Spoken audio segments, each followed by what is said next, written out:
Hello guys and gals, me Mutahar, and can a spreadsheet like this steal your Discord account? Can it steal your NordVPN account? Can it steal your various cryptocurrencies? Well, the answer to that is potentially yes. Now, ladies and gentlemen, I know that I've covered some Discord malware very recently, and a lot of you have seemed to enjoy it, right? With videos crashing Discord accounts, but this one is a general piece of awareness I want to raise, because it definitely seems like this was all the rage this month and last month, and while it's died down, there's no doubt in my mind that when money is dropped onto the line and when people's sensitive information is brought out, there's a lot of bad people in the world.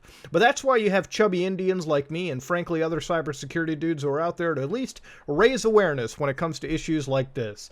Now, the credit here goes to good old Trend Micro for actually uncovering and looking into this giant cabal or rabbit hole, whatever you want to call it, where they found something called Panda Stealer, okay? Panda Stealer. Now, Panda Stealer, according to at least Trend Micro, is operating in the United States, Australia, Japan, and Germany, who are again the most affected. But because it's the internet and because we're a global village, I don't doubt that there's people in Ethiopia affected by this too. Now, from what has happened over here, these guys basically released a Excel spreadsheet. Okay, effectively posing to, try quoting businesses, if you will, right? Basically, they were sending out spreadsheets, quoting businesses, the general sphere phishing scam nonsense that you'd have anyways.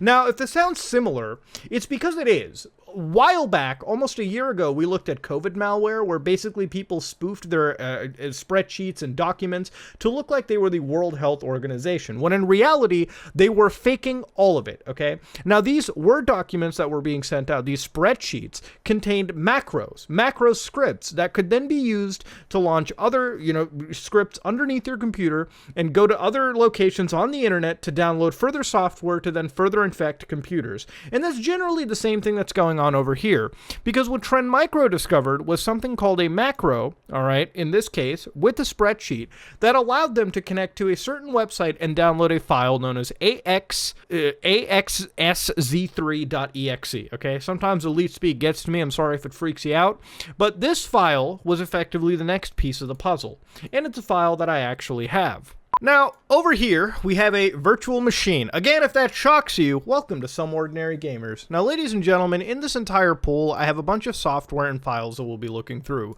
Parts of my investigation, but what's notable is something called sample.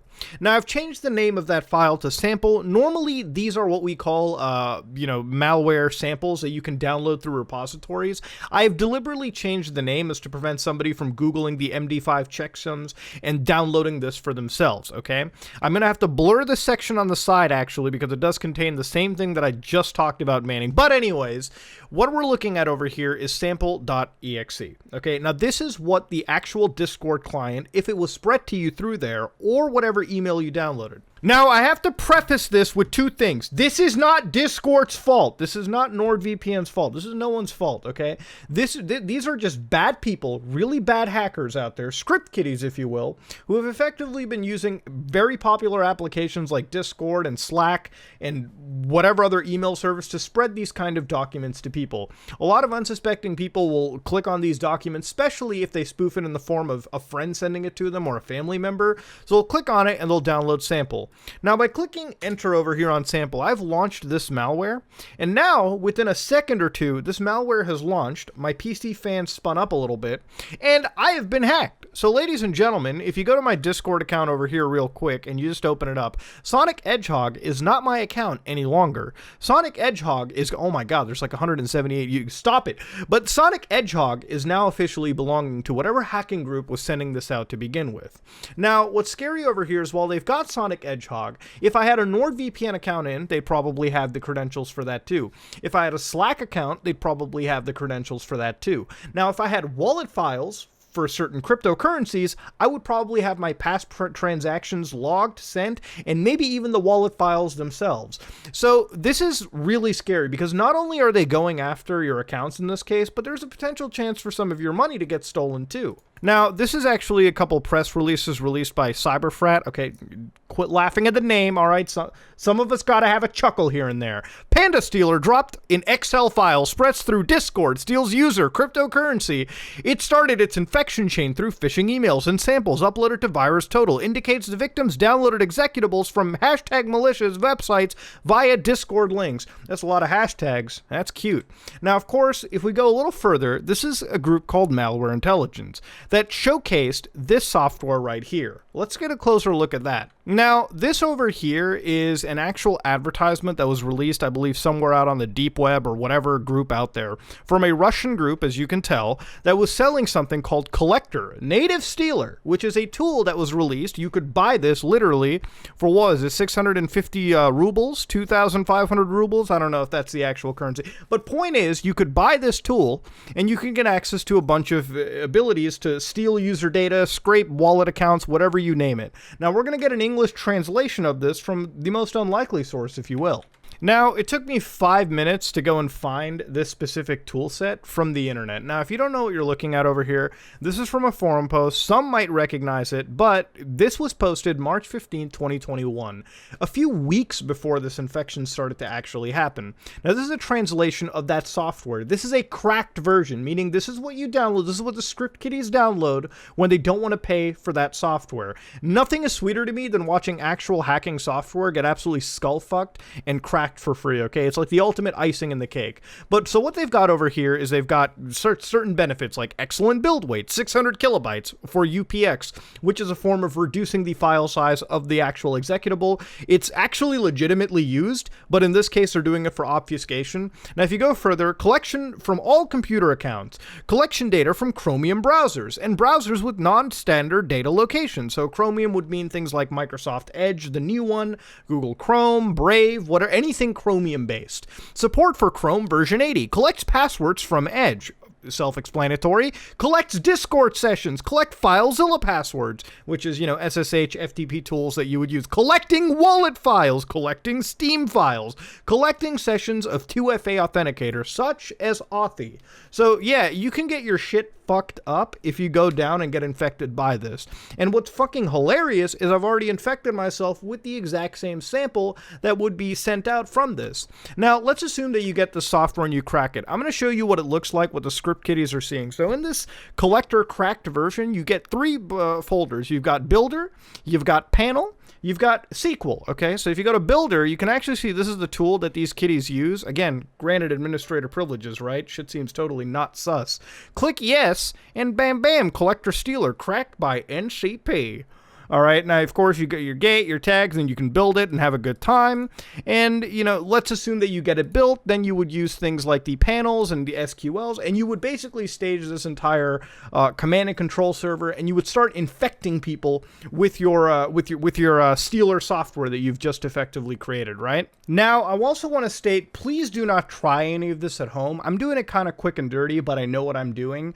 There's always a chance that these kind of malwares have much more capabilities than anybody has discovered up until this point, so it could probably try and escape VMs. It could probably try looking through other network folders that I have potentially possibly let loose. Again, if you know what you're doing, you can do it, but I would never recommend you try this shit at home, okay? Do not do it. This video is enough for you. Now, why Discord gets thrown into the mix is it's one of the most popular ways to share this malware amongst people, and that's no fault of Discord other than it just being the most popular, popular sort of collaboration service that exists right now. More and more people are using Discord. More and more people are using Slack. More and more people are using Steam. More and more people are using NordVPN. It serves to reason that these products would be used to spread and potentially be the targets of having your data stolen because they're so popular and widely used. No fault of their own. This isn't like a video crashing Discord that is harmless. If you click on this, all right, if you have this malware run on your computer,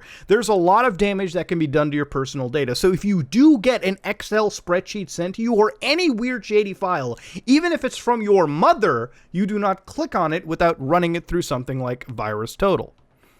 Now, in the case of VirusTotal, throwing in that malware in this case actually led me to this giant spam spam of gotchas, all right? So everyone has caught this. Tencent, Panda, Sophos, Webroot, Yandex, even the people that are running it undetected will probably have this detected by next week, okay? Now, VirusTotal does a pretty good job of showing you what it starts to contact, what's going on with this, and what's important over here is the actual domain.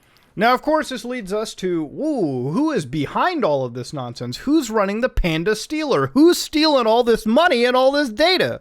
Well, doing a whois search on the IP address that was tagged with the communication of the malware that we just ran led us all the way back to a place in Kuala Lumpur. Now, if you don't know where that is, well, play some more GeoGuessr, because that's all the way in Malaysia. Now, again, that's not a total, outright claim that this is a Malaysian-based malware. Frankly, Malaysia could just be used as a hotbed or an in-between, or frankly, that's where they're just proxying to. So again, it's not a dead giveaway. But there is something else interesting in the entire affair. If you open up Google, for instance, you can actually find various homepages of Panda Stealer. So if you type in this string, which, again, full translation, this is Panda, and of course the rest they've got is Stealer. So this leads us to a bunch of pages that Google has sort of isolated, places such as europowergenerators.com. Whatever shit that is, okay? Luminous Nigeria, okay? So if you click on Luminous Nigeria, all right, Nigeria, you might be able to find something that, can't be found. Okay, that can't be found. So again, Panda Stealer, okay? Pretty good translation to it, right? Now again, one of the first sites you'll find is europowergenerators.com. So if you click on this, you'll be taken to this login page, okay? Now this is an unsafe login page. In fact, even the web browser is telling you the connection is not secure. The certifications are out of whack. There's probably something being man-in-the-middled. Who knows? But this is the actual landing page, and getting through this would probably start leaking out where and what these servers connect to, and potentially who is actually running against you in this entire case. Trend Micro released this, which was basically all the command and control servers that were still actively running, right? And from what they've shown is they've gotten the build name, which is Zuma Frank. All right, they've got the countries where this is operating in, so Germany, United States, Germany, China. And then they've got IP addresses, which they've blocked out. And then they've told you how many cookies are siphoned, passwords. Luckily, they've gotten 0 wallets, okay? So at least money hasn't been taken at this point. But again, who knows how recent and how accurate this is as time of recording this video. So, now that I've taken you on this magical tour of viruses being sent out, what have we learned today? We've learned that a simple spreadsheet, okay, with simple macros can lead to an entire rabbit hole of script kiddies utilizing actual hacking software to siphon money and accounts from people. And if it's anything that I can raise awareness to, is don't click on any of the Excel spreadsheets. I feel like this is common knowledge, but this happens more than you could ever expect, okay? The fact that this is making headlines, the fact that I'm looking into it this hard means that, yes, this has affected more people than it should. It has affected one too many people, if you will. So bottom line of the story, ladies and gentlemen, when you come across videos that can crash your client, that's not something really to worry about. Again, not in every 100% case, but last time we looked at it, that was relatively harmless in comparison to having accounts stolen. So if you do have cryptocurrency wallets that are being targeted by this, and you do happen to run this, you better make sure you transfer that. You better make sure you run a million different checks to clear yourself of any security gaps you'll have, because this will severely fuck your shit up. So ladies and gentlemen, this is me, Mutahar, and if you like what you saw, please like, comment, and subscribe. Dislike it if you dislike it. I am out.